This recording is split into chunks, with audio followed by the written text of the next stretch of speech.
चलिए आज एक बहुत ही खूबसूरत और गहरी कविता के सार को समझते हैं, जिसका शीर्षक है राम नाम अति प्यारा सनम। ये शीर्षक अपने आप में ही एक पूरी कहानी कह देता है ना? तो आइए इसमें उतरते हैं और देखते हैं कि इसके अंदर क्या छिपा है। और जैसे ही हम इस कविता को पढ़ना शुरू करते हैं ना, तो सबसे पहला और सबसे बड़ा सवाल यही दिमाग में आता है कि भाई ये है क्या? क्या ये अपने प्रिय, अपने सनम के लिए लिखी गई एक प्रेम कविता है, या फिर ये भगवान यानी राम के लिए गाया गया एक भक्ति भजन है? यही सवाल इस पूरी कविता की आत्मा है। और जानते हैं इस कविता की असली खूबसूरती क्या है? वो इसी बात में है कि ये सनम और राम के बीच की जो लकीर है ना, उसे पूरी तरह से धुंधला कर देती है। एक ऐसा पॉइंट आता है जहां प्रेम और भक्ति एक दूसरे में मिलकर एक हो जाते हैं। तो ये जो सफर है ना कविता का, वो एक बहुत ही पर्सनल, एक दिली चाहत से शुरू होता है, लेकिन फिर धीरे धीरे ये एक बहुत गहरी आध्यात्मिक खोज में बदल जाता है। मतलब ये एक इंसान के दिल से शुरू होकर पूरे ब्रह्मांड की चेतना तक पहुंचने की एक यात्रा है। चलिए अब कविता के पहले भाव को महसूस करते हैं, विरह की पीड़ा। कविता का ये सफर जुदाई के दर्द से शुरू होता है, और ये एक ऐसा एहसास है जो आपको प्यार में भी मिलता है और भक्ति में भी। कविता की शुरुआत देखिए, कितनी सीधी और सच्ची है। तेरी जुदाई में तड़पता हूं। इसमें कोई बनावट नहीं है। ये एक प्रेमी की अपने प्यार से बिछड़ने की वो असली कच्ची पीड़ा है जो सीधे दिल पर लगती है। लेकिन जरा अगली ही लाइन पर गौर कीजिए, एकदम से सब कुछ बदल जाता है। जहां पहले सिर्फ दर्द था, अब वहीं एक आध्यात्मिक अनुभव है। तेरी खुदाई में जीता हूं। यहां कवि ये कह रहे हैं कि ये तड़प सिर्फ दर्द नहीं है, बल्कि तुम्हारी दिव्यता में जीने का एक तरीका भी है। कमाल है ना, दर्द और दिव्यता एक साथ।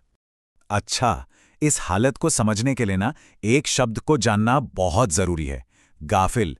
इसका मतलब होता है किसी चीज में पूरी तरह से डूब जाना, बिल्कुल खो जाना।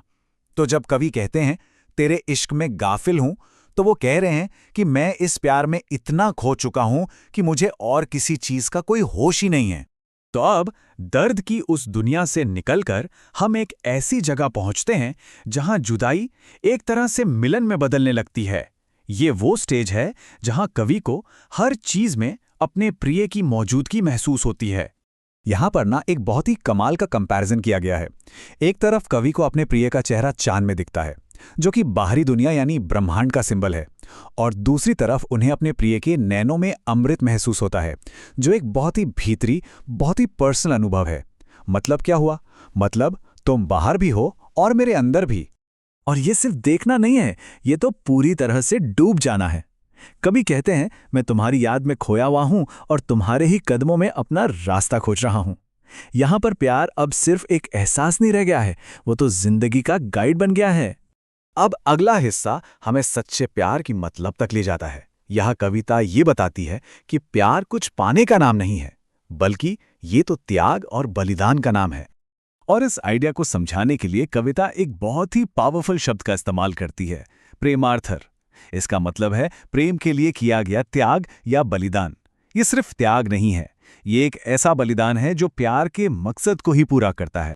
और इस प्रेमार्थर की गहराई जरा इस लाइन में महसूस कीजिए, आपको पाने के लिए शमशेर की धार पे चलूंगा। सोचिए कितना जबरदस्त मेटाफर है ये। ये दिखाता है कि एक प्रेमी या एक भक्त अपने लक्ष्य को पाने के लिए किसी भी हद तक जा सकता है, कोई भी खतरा उठाने को तैयार है। तो इस सारे दर्द, इस खोज, इस त्याग की यात्रा, इसका आखिर मकसद क्या है? अंत में क्या मिलता है? ये इस कविता का क्लाइमैक्स है, इसका असली निचोड़। लेकिन जो आखिर में मिलता है ना, उस पे पहुंचने से पहले कवि एक बहुत बड़ी, बहुत गहरी बात कहते हैं। वो कहते हैं कि तुम्हारे बिना तो स्वर्ग भी मेरे लिए खाली है, शून्य है। मतलब साफ है, ये प्यार या भक्ति किसी इनाम या जन्नत के लालच में नहीं है, ये तो अपने आप में ही मंजिल है। और बस इसीलिए, इसी एक वजह से ये पूरी यात्रा घूमकर अपने शीर्षक पर वापस आ जाती है, जो अब सिर्फ एक लाइन नहीं बल्कि एक गहरी सच्चाई बन चुकी है। इसलिए मुझे राम नाम अति प्यारा सनम। इस पॉइंट पर आकर राम नाम और सनम पूरी तरह से एक हो जाते हैं। जो प्यार सनम के लिए था, वही भक्ति राम के लिए है। अब दोनों में कोई फर्क ही नहीं बचा है। तो ये कविता हमें एक बहुत ही गहरे सवाल के साथ छोड़ जाती है कि कहां पर हमारा पर्सनल प्यार खत्म होता है और कहां से भगवान की भक्ति शुरू होती है।